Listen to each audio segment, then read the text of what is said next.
कधीच नाही चुकणार तुमचे फेवरेट टीव्ही शोज झी5 सोबत, तेही एकदम फ्री। तू काहीही करू शकणार नाहीस। दार उघडून जीव घ्यावासा वाटतोय मला, पण नाही रुपाली, शांतच राहावं लागेल।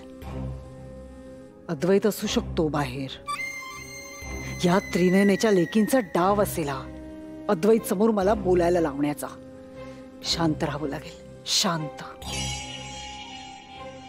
काय ग, वाचा ही बंद झाली का आता? मी जे काही करतेय ना ते माझ्या कुटुंबाच्या भल्यासाठी करतेय, माझ्यातल्या आईला जिवंत ठेवण्यासाठी, तिला वाचवण्यासाठी करतेय मी हे सगळं। कितीही प्रयत्न केलेस ना तरी तुझी सुटका नाही यातून। आणि आता ही नाटकं बंद कर रुपाली।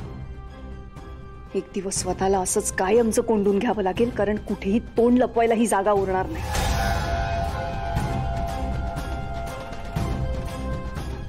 तुमच्या सगळ्यांचा गैरसमज होतोय। मी काहीच करत नाहीये। माझ्यातला तो विरोचक राक्षस आहे ना, तो सगळ्या वाईट गोष्टी करून घेतोय माझ्याकडून।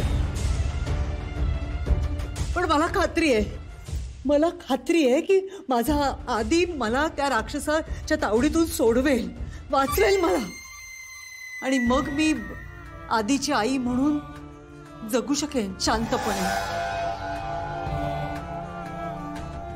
रुपाली, पुन्हा एकदा सांगते तुला, ही नाटकं बंद कर। हे युद्ध तू हरणार आहेस। कसलं युद्ध? माझ्यासारखी सामान्य बाई कुणाशी युद्ध काय करणार आहे? कसं युद्ध करणार आहे?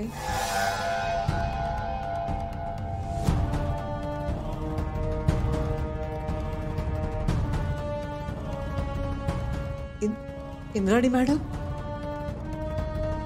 आहात ना तुम्ही?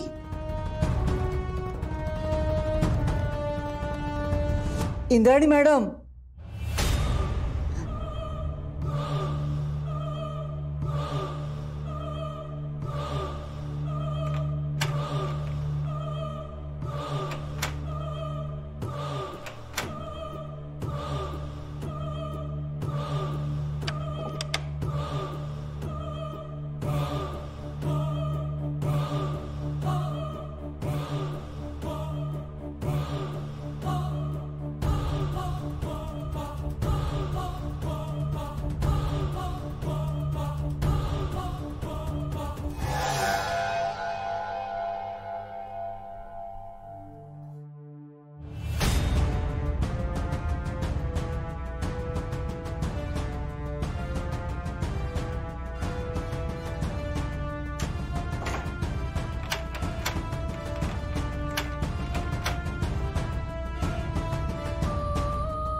अजूनही नाटकं सुरूच आहेत तिची। मला तिच्या मनातलं ऐकायचं होतं, पण तिने दारच उघडलं नाही, त्यामुळे कळलंच नाही की तिच्या डोक्यात नेमकं काय सुरू आहे। रुपाली बाईसाहेबांचं काहीच सांगता येत नाही। तरी बरं घरीच आहे, त्यामुळे पेटी तरी सुरक्षित आहे।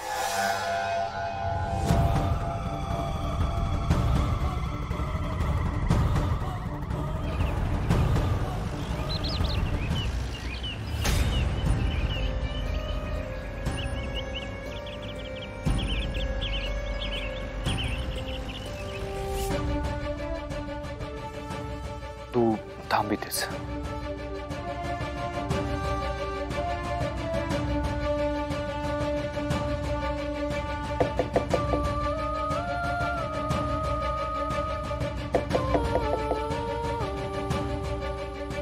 आई,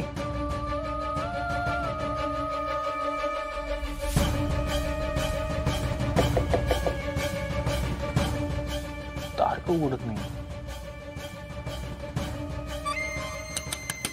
बाईसाहेब,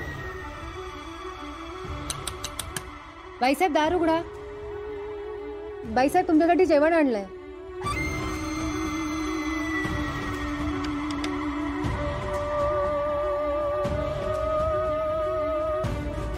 आतून बंद आहे दार। झोपली असेल का?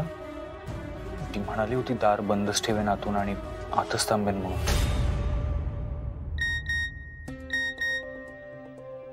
बाईसाहेबांचाच मेसेज आहे. आता मला भूक नाहीये, काही खावंसं वाटलं तर फोन करेन. मला आता झोपू दे.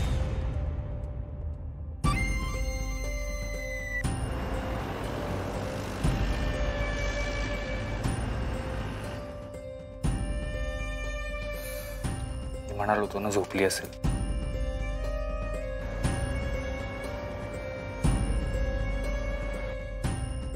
आपल्यामुळे उगाच झोपमोड झाली तिची.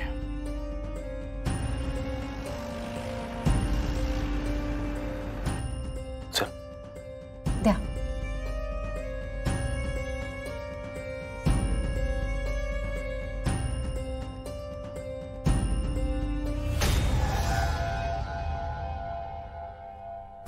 चला आता बेडरूममध्ये बराच वेळ कोणीही बघायला येणार नाही.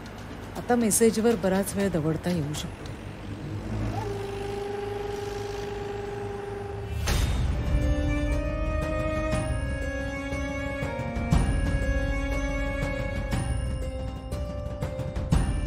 साहेब, हे चौथी पेटी शोधण्याचा प्लॅन.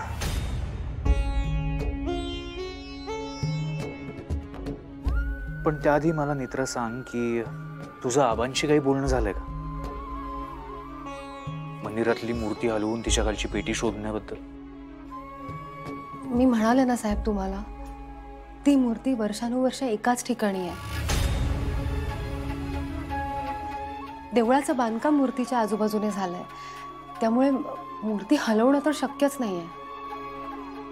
म्हणूनच मी हा जो प्लॅन रेडी केलाय त्यानुसार आपल्याला मूर्तीला धक्का न लावता पेटीपर्यंत पोहोचता येईल. मूर्तीला धक्का लागू न देता पेटी म्हणजे कसं काय? मित्रा, तू म्हणाली होतीस त्याप्रमाणे टेकडीच्या मागच्या बाजूला घनदाट जंगल आहे. गावकरी तिकडे जात येत नाहीत. आपण त्या जंगलातून मूर्तीच्या खालपर्यंत भुयार खाण्याचं.